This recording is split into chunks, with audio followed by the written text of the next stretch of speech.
Ya. Oops.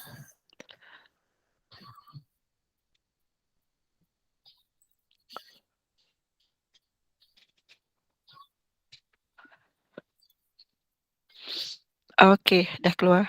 Okey, dah keluar ya. Okey, Ya. baik. Assalamualaikum warahmatullahi wabarakatuh. Waalaikumsalam. أعوذ بالله من الشيطان الرجيم. بسم الله الرحمن الرحيم. إن الحمد لله نحمده ونستعينه ونستهديه ونستغفره ونعوذ بالله من شرور أنفسنا ومن سيئات أعمالنا. من يهده الله فلا مضل له ومن يضلل فلن تجد له وليا مرشدا. اللهم صل على سيدنا محمد وعلى آله وأصحابه أجمعين. رب اشرح لي صدري ويسر لي أمري واحلل عقدة من لساني يفقه قولي. رب زدنا علما وارزقنا فهما. Jadi terima kasih kepada Ustazah, pengurusi majlis kita pada pagi ini, moderator kita, tuan-tuan dan puan-puan, Datuk Datin, ibu-ibu dan ayah-ayah yang saya kasih sekalian. Syukur kita pada Allah Subhanahu wa taala. Pada pagi ini Allah masih lagi memberi ruang dan peluang kepada kita untuk kita berada dalam satu majlis ilmu secara maya ya. Jadi kita bersyukur pada Allah Subhanahu wa taala, dalam ramai-ramai ni Allah masih lagi pilih kita lah untuk kita berinteraksi dengan wahyu daripada Allah Subhanahu wa taala, iaitu ayat-ayat Quran. Para salafus soleh bila mereka ingin berbicara, bercakap dengan Allah, mereka akan takbir Allahu Akbar, sembahyang sunat. Bila kita sembahyang ni, kita berbicara dengan Allah. Dan jika kita ingin mendengar pesan-pesan, amanat-amanat, wasiat-wasiat, panduan-panduan yang Allah bagi pada kita, maka kita baca Quran. Sebab itu Quran ini merupakan petunjuklah kepada kita. Quran ini amanahnya banyak untuk kita tunaikan. Yang pertama amanahnya ialah kita belajar Quran.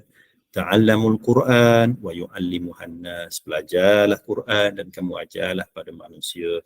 Maka kita pun usaha untuk belajar Al-Quran. Hari ini berapa ramai orang yang masih belum boleh baca Quran. Benda lain, power dia baca, terror dia kan. Quran tak boleh baca, Allah kesian. Kadang-kadang dalam majlis Yasin ataupun adalah majlis apa kan, orang lain buka surah Yasin, orang lain buka Quran, dia pun belik tapi nak baca tak erti, Allah kesian. Jadi kita berusaha supaya kita ni yang pertama sekali boleh baca Quran. Yang kedua, kita bila dah boleh baca, kena bacalah. Tak ada makna kita boleh baca, boleh bertaranum, suara kita sedap. Taranum Bayati, Taranum Hijaz, tangan letak dekat pipi, silat-silat gaya, kaki pun naik kan, nak ceritanya sedap kita baca. Tapi tak ada makna kalau kita sedap baca, pandai baca tapi kita tak baca, kita tinggalkan Quran. Allah, dah berapa lama kita tak buka Quran. Jadi rugi. Itu amanah yang kedua, baca. Amanah yang ketiga, kita cuba memahami Al-Quran melalui tafsir, melalui tadabbur kan. Kali ini saya tak pandai nak mengajar tafsir, cuma saya kutip daripada kalam-kalam para mufassirin untuk kita tadabbur. Makna kita cuba menunaikan amanah yang kedua, iaitu memahami Al-Quran melalui tadabbur. Kita nak baca semua, nak mengaji semua, mungkin masa kita singkat. Maka kita pilih beberapa surah-surah pilihan. Termasuklah yang kita sedang teliti pada pagi ini, iaitu surah Yasin. Pejam celik dah masuk ayat ke-66 pagi ini. Maka mudah-mudahan kita mendapat pengajaran. Di samping mendapat motivasi lah untuk kita terus menerus dekat dan hampir dengan Al-Quran. Okey ibu-ibu, insya-Allah pada pagi ini kita akan tengok satu ayat je lah ya. Dalam tempoh setengah jam kurang lebih, iaitu ayat 66 daripada surah Yasin, insya-Allah. Baik, eloklah kiranya kita baca sama-sama ibu-ibu Boleh ya? Boleh. ke saya baca ibu nak ikut, ataupun ibu-ibu baca saya ikut? Mana satu ni nak pilih? Ustaz baca, kita ikut. Okey. Okay, insya-Allah. Okey, baik ya. A'udzu billahi minasyaitonir rajim. Bismillahirrahmanirrahim. ولو نشاء لطمسنا على أعينهم فاستبقوا الصراط فأنى يبصرون صدق الله العظيم. Baik, cukuplah satu ayat ya. Walaupun satu ayat, kita baca Quran ni pahala dikira huruf. Cuba ibu-ibu kira ada berapa huruf tu dalam satu ayat ni? Banyaklah. Satu huruf digandakan dengan 10 pahala. Tu mahalnya baca Quran. Satu huruf, satu pahala ganda 10, darab dengan 10. Kalilah berapa banyak kan. Lebih-lebih lagi bila kita buat amal soleh pada bulan-bulan haram. Dia beza pahala ya. Mengikut Imam Al-Qurtubi, dia kata lain. Kita buat amal dosa di bulan haram lebih berat di sisi Allah berbanding bulan-bulan lain. Maka mafhum mukhalafahnya, buat pahala di bulan-bulan haram lebih hebat pahalanya berbanding bulan-bulan lain. Termasuk kita baca Quran. Kita berada di bulan haram sekarang ni. Bulan apa? Bulan Zulhijjah, bulan 12. Bulan haram ada 4 kan dalam Islam, dalam kalender Islam. Inna iddatash syuhuri indallah 12 syahra. Bulan-bulan di sisi Allah ada 12 bulan. 4 daripadanya arba'atun hurum, 4 daripadanya bulan-bulan haram. Bila? Zulqa'iddah, dah lepas dah.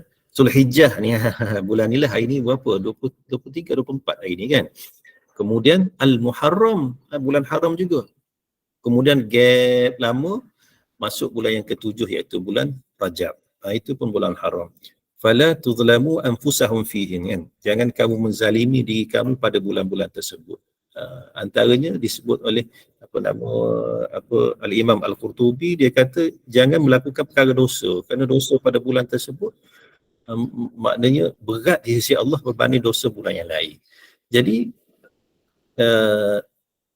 mukhalafah dia sebaliknya, bila kita buat benda yang baik, maka kebaikan itu lebih besar pada bulan-bulan haram, termasuklah baca Quran. Jadi bacalah ibu-ibu ya Quran, terutama pada bulan-bulan haram. Baik, cuba kita tengok, walau nasya'u latamasna ala a'yunihim fastabaqus sirat fa anna yubsirun. Saya tak sempat nak tulis dia punya terjemahan. Kita terjemah lebih kurang lah ya. Kita tengok dalam kitab-kitab terjemah, dalam Quran terjemah, dia kata apa? Mata hati orang-orang yang menderhaka itu rosak. Dan kalau kami kehendaki, kami berkuasa menghapuskan bentuk dan biji mata kepala mereka menjadi rata, sehingga masing-masing menerpa mencari cari jalan yang biasa mereka lalui. Kiranya dijadikan demikian, maka bagaimanakah mereka dapat melihatnya? Allah. Kita tengok ya, ayat 66 ni dia sebenarnya kesinambungan, sambungan daripada ayat-ayat sebelum ini. Ayat-ayat sebelum ini, kalau ibu-ibu ingat lagi, bercerita tentang keadaan azab ahli neraka dalam neraka Jahannam, kan? Kemudian diceritakan bagaimana kita dihisap di negeri akhirat. Kalau hari ini bercakap dengan mulut kita lah, dengan lidah kita, boleh berhujah, boleh bagi komen, boleh bagi macam-macam alasan dengan lidah kita. Tapi di negeri akhirat besok, al-yawma nakhtimu ala afwahihim, kan kita belajar ini. Pada hari tersebut dikunci, dimeterai mulut-mulut mereka, wa tukallimuna aydihim, yang bercakapnya ialah tangan-tangan mereka, wa tashhadu arjuluhum, yang menjadi saksi besok kaki-kaki mereka, bima kanu yaksibun, atas apa yang mereka kerjakan. Maknanya yang akan menjawab yang akan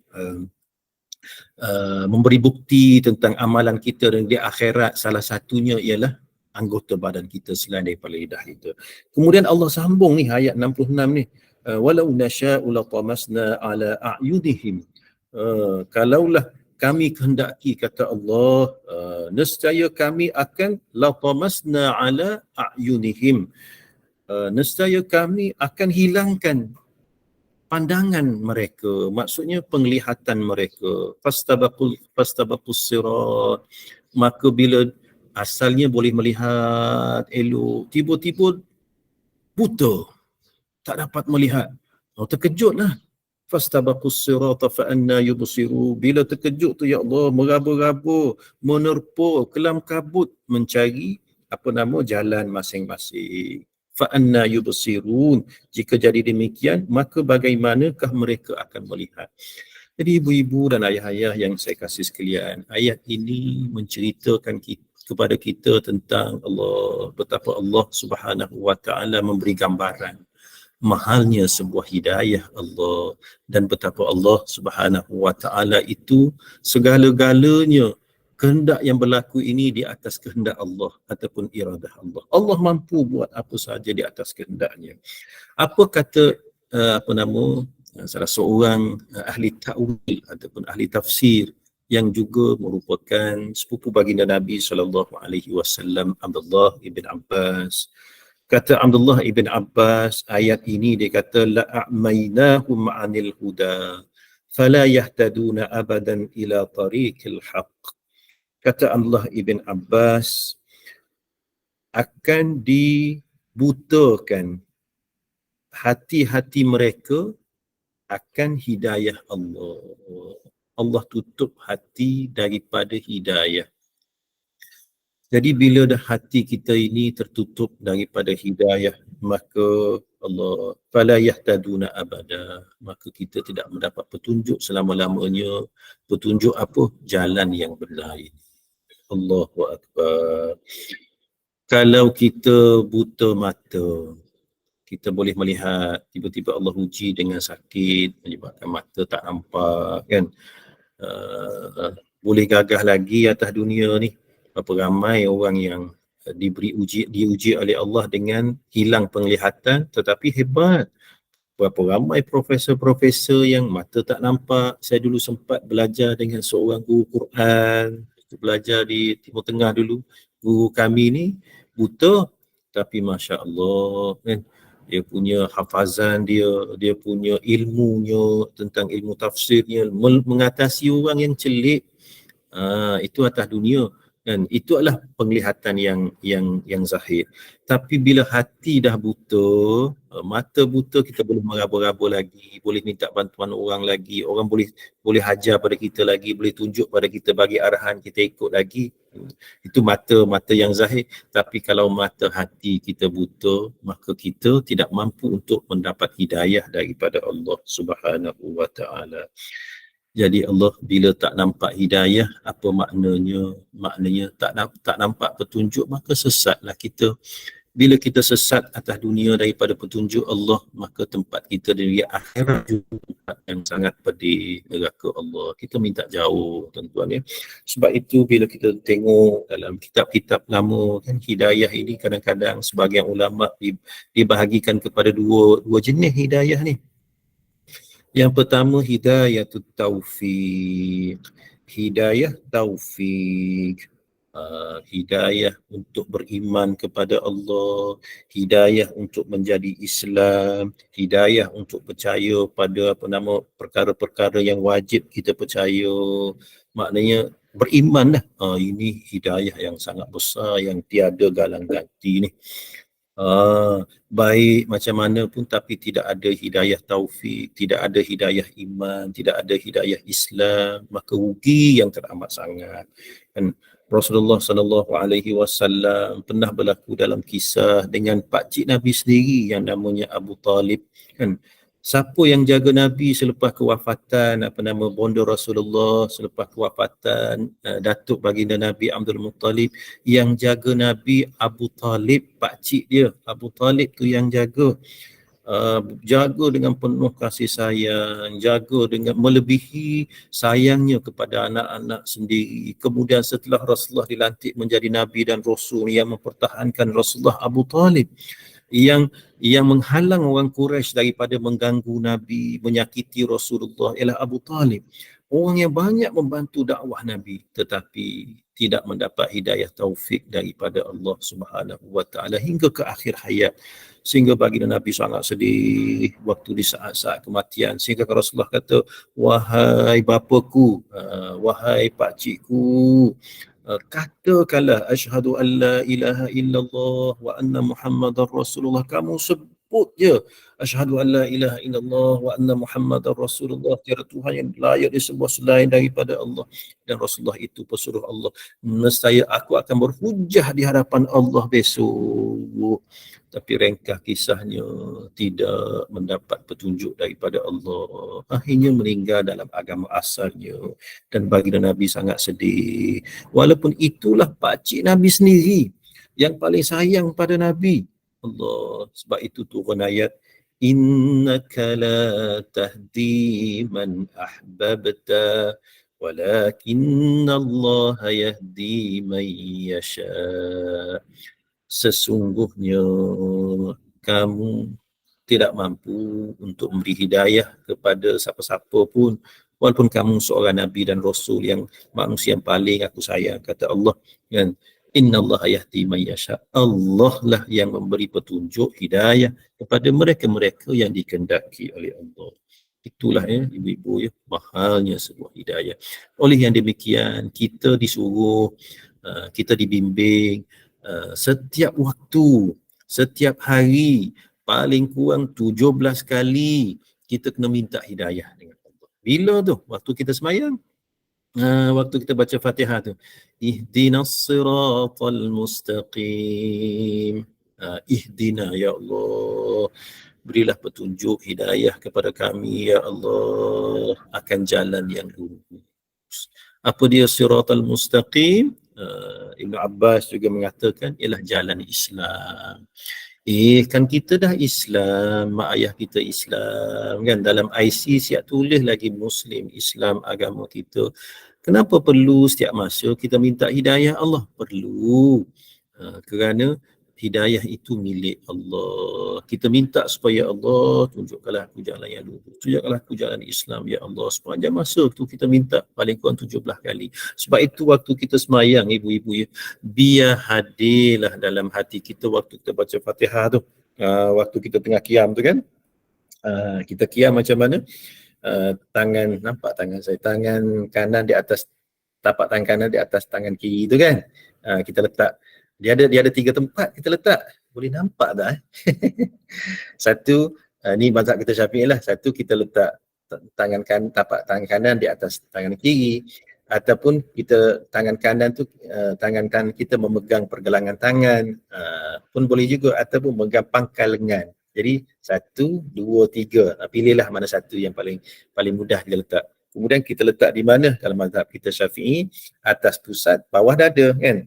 Waktu qiyam tu kita buat apa? Kan kita baca Fatihah. Biar hadir waktu kita baca Fatihah tu dengan anggota badan kita yang khusyuk, mata kita melihat ke tempat sujud bila kita baca Fatihah, bila kita sebut ihdinas siratal mustaqim. Ya Allah, tunjukkanlah kami ni ya Allah jalanmu yang lurus ya Allah. Biar hadir dalam hati. Biar kita baca tu dengan keadaan kita minta. Ada orang dia semayang, dia tak perasan berkata ihdinas siratal mustaqim. Ada setengah tu semayang baca Fatihah, bismillah, waladdah. Alhamdulillah. Mana setiap kataan yang kita sebut, itu permintaan kita tu dengan Allah. Mula-mula kita puji Allah, puji Allah, kemudian kita minta ihdinas siratal mustaqim. Ya Allah, tunjukkanlah kami ya Allah jalan yang lurus. Biar meresap dalam hati kita. Nak bagi tahu, tunjukkanlah jalan yang lurus, jalan agama ini, kerana mahalnya dalam jalan agama ini. Inilah nanti akan menjadi saksi, akan menjadi bukti, akan menjadi hujah di hadapan Allah Subhanahu wa taala besok. Sebanyak mana dosa kita pun aku tetap pegang dengan hidayah agamamu ya Allah. Jadi bila baca Fatihah tu, baca dengan minta, dengan keadaan kita minta sungguh-sungguh, kan. Kemudian kita juga minta supaya Allah kekalkan kita dalam Islam, dalam dalam jalan hidayah, jalan iman. Sebab itu jangan tinggal ya ibu-ibu doa, ya muqallibal qulub, wahai Tuhan yang membolak-balik hati, tsabbit qalbi ala dinik, tetapkanlah hati aku ini di atas agamamu ya Allah, wa ala ta'atik, dan di atas ketaatan kepada. Betul, hati kita ni siapa yang pegang? Allah yang pegang. Iman tak boleh diwarisi. Ayah seorang ulama, anak belum tentu. Ayah ulama, anak ular dalam semak pun ramai. Iman tak dapat diwarisi. Kan ada satu lagu tu. Saya tak boleh menyanyi. Kalau menyanyi nanti banjir KL ni. Nak bagi tahunya Allah, iman itu, hidayah itu tak boleh diwarisi. Tapi kita tahu yang pegang hati kita ialah Allah. Maka kita minta, ya muqallibal qulub, wahai yang membolak-balik hati, tsabbit qalbi ya Allah, tetapkanlah hati aku tsabbit qalbi ala dinik, di atas agamamu.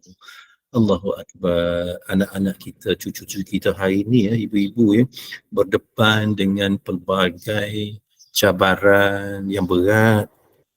Kehidupan di luar daripada rumah kita tu extremely brutal.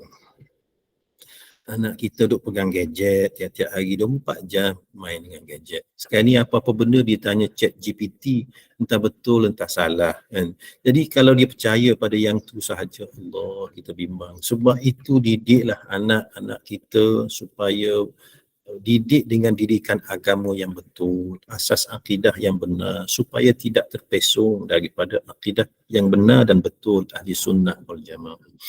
Dan kita sendiri pun selalu minta, ya muqallibal qulub, tsabbit qalbi ala dinik wa ala ta'atik. Bila kita nak baca tu Ustaz, doa tu bacalah biasa dibaca sebelum daripada kita bagi salam kan.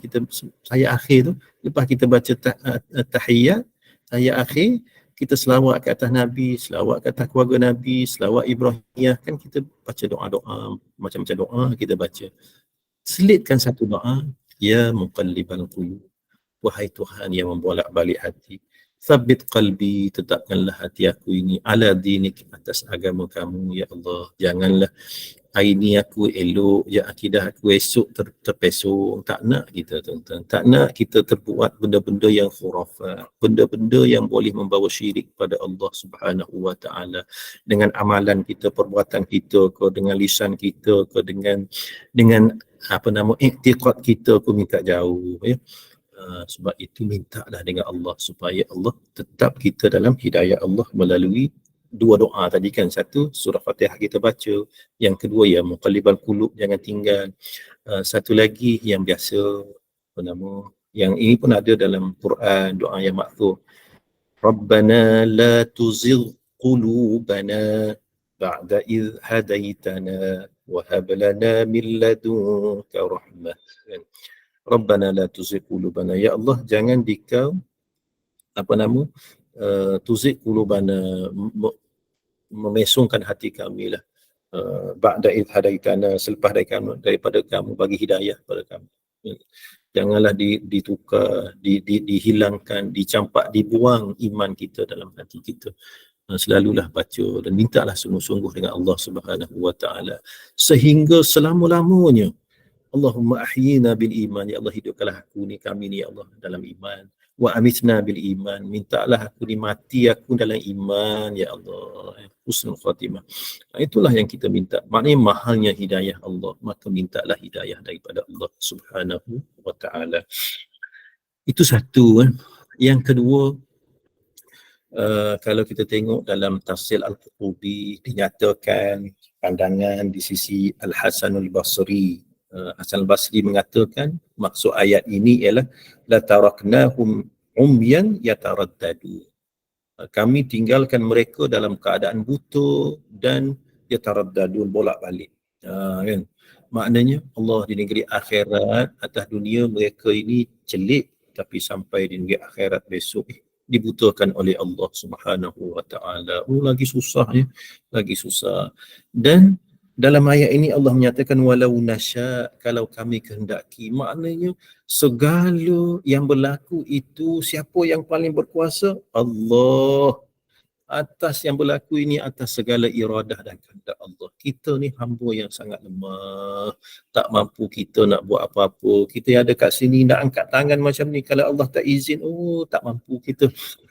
Kita boleh buat baik pun di atas izin Allah Subhanahu wa taala. Maka bila kita baca ayat ini, kita dapat rasa bahawa Allah itu Maha berkuasa dan kita sebagai hamba yang sangat lemah di sisi Allah Subhanahu wa taala.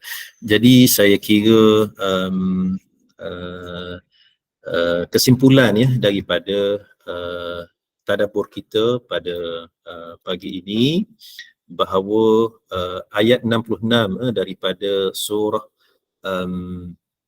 Yasin ini telah memberi satu iktibar yang besar kepada kita, iaitu yang pertama, besarnya hidayah daripada Allah Subhanahu wa taala. Maka mintalah hidayah daripada Allah Subhanahu wa taala, dan betapa Allah itu Maha berkuasa, Maha berkehendak di atas segala sesuatu. Maka kita sebagai hamba yang lemah, maka kebergantungan kita solid kepada Allah Subhanahu wa taala. Jadi saya kira cukuplah setakat ini ibu-ibu datin-datin, berkaitan dengan tadabbur kita daripada satu ayat surah Yasin. Mudah-mudahan kita mendapat manfaatlah daripada pengisian yang ringkas yang tak seberapa ini. Apa yang baik datangnya daripada Allah, yang terkurang secara bahasa adat dan adabnya disandarkan pada kelemahan diri saya. Saya serahkan kembali kepada Ustazah. Silakan Ustazah. Terima kasih Ustaz. Jazakallah khairan Ustaz Dr. Dorazi atas penjelasan dan perkataan ilmu dari tadabbur surah Yasin dari ayat 66 mengenai sindiran Allah terhadap orang-orang yang tidak beriman, yang mana kuasa Allah Ta'ala membutakan mata para pendosa, yang mana Allah SWT menyesatkan mereka dan membutakannya dari hidayah, dan lebih menekankan kepada orang-orang musyrik ini butakan dengan sebenar-benarnya. Semoga ianya memberi sedikit sebanyak kefahaman dan manfaat bagi kita semua bagi mengambil ibrah darinya. InsyaAllah semoga di lain kesempatan kita akan bersama-sama lagi dengan Ustaz dan para jemaah sekalian. Dan insyaAllah Ustaz, kita tangguhkan dulu Ustaz majlis ilmu ini dengan tasbih kafarah dan surah Al-Asr. Baik, kita tangguhkan dengan tasbih kafarah dan surah Al-Asr. Subhanakallahumma wa bihamdika asyhadu an la ilaha illa anta astaghfiruka wa atubu ilaik. Wal 'asri innal insana lafi khusrin illa alladhina amanu wa 'amilus salihat wa tawasaw bil haqqi wa tawasaw bis sabr. Assalamualaikum warahmatullahi wabarakatuh. Terima kasih Ustaz. Assalamualaikum. Assalamualaikum. Panelkan ilmunya Ustaz. Assalamualaikum. Sama-sama. Jadi dulu, terima kasih semua. Assalamualaikum semua. Terima kasih semua. Okey, waalaikumsalam warahmatullahi wabarakatuh. Terima kasih. Terima kasih Ustaz. Terima kasih Pak Ainul. Assalamualaikum. Jumpa Mohon lagi. izin untuk keluar dulu ya. Okey, assalamualaikum warahmatullahi wabarakatuh.